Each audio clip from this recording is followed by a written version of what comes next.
আবারও নতুন একটা দিন আর নতুন একটা কাজ নিয়ে চলে আসলাম তোমাদের সাথে শেয়ার করার জন্য। তো আমার ওই দিন কাজটা ছিল ঢাকুরিয়াতে, আর এই দিনটা ছিল আগস্টের 5 তারিখে। আর তোমরা যাকে দেখলে প্রথমে, মানে ব্রাইডই আমাকে নিতে এসেছিল। দিদির লোকেশনে যাবার সাথে সাথেই কিন্তু দিদি মেহেন্দি পড়তে বসে গেছিলো, আমাকে কোনো রকম বসিয়ে রাখিনি। এই জিনিসটা আমার ভীষণ ভালো লাগে, যারা সত্যি ওয়েট করায় না, বসে যায় একদম সময় মতো। তো যাই হোক, কাজের কথায় ফিরি। দিদি কিন্তু কাজের শুরুতেই আমাকে একটা ডিজাইন দেখিয়ে দিয়েছিল, যেটা আমারই করা। তো দিদি আমায় বলেছিল, তোমার এই কাজটা আমার ভীষণ পছন্দ হয়েছে, তুমি এরকমই আমায় করে দাও। এরই মধ্যে আমার একটা কাজ ভীষণ ভাইরাল গেছিলো, সেই কাজটা প্রায় সব ব্রাইডই আমাকে দেখিয়ে বলে যে এই কাজটা করে দাও। এবার সবার হাতে যদি আমি সেম কাজ করে দিই, তাহলে আমার প্রোফাইলে আর নিত্য নতুন কাজ কিছুই দেখা যাবে না।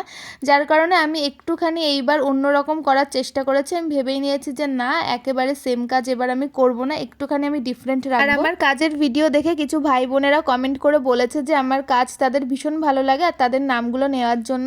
তো শিবু, তমালি, চৈতালি, সোনা, থ্যাংক ইউ সো মাচ আমার কাজগুলোকে এতটা ভালোবাসা দেওয়ার জন্য। তোমাদের এই ভালোবাসার আশীর্বাদগুলোই আমাকে সামনের দিকে এগিয়ে নিয়ে যেতে অনেকটা সাহায্য করবে। এদিকে দেখো, দিদির হাতের পামের দিকে আমি একটা ছোট্ট করে গাঁট ছড়াও করে দিয়েছিলাম। এটাই দিদি আমার কাছে চেয়েছিল যে এই গাঁট ছড়াটা যেন তার হাতে থাকে।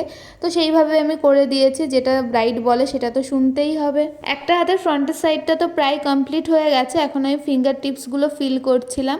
এরপর আমি বাঁ হাতের মেহেন্দির ডিজাইনটা করছিলাম। আর দেখো, আমি স্টার্টিংয়ে রেখেছিলাম দুটো রাজহাঁস।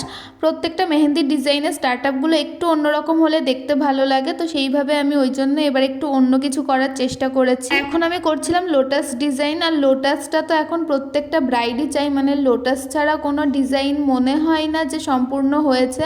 তো লোটাসটা তো রাখতেই হবে। তো যাই হোক, দেখো আমি একটু একটু করে কাজ করছিলাম আর ছোটো ছোটো ক্লিপস নিচ্ছিলাম দিদির হাতের। এই দেখো, দিদির হাতের ফ্রন্ট সাইডের মেহেন্দির ডিজাইনটা কিছুটা এরকম ছিল। দিদি চেয়েছিল ইনিশিয়ালটা যাতে আমি করে দিই, তো আমি সেটা করে দিয়েছি। আর বাঁ হাতের পামের দিকে রেখেছিলাম আমি হস্তবন্ধন।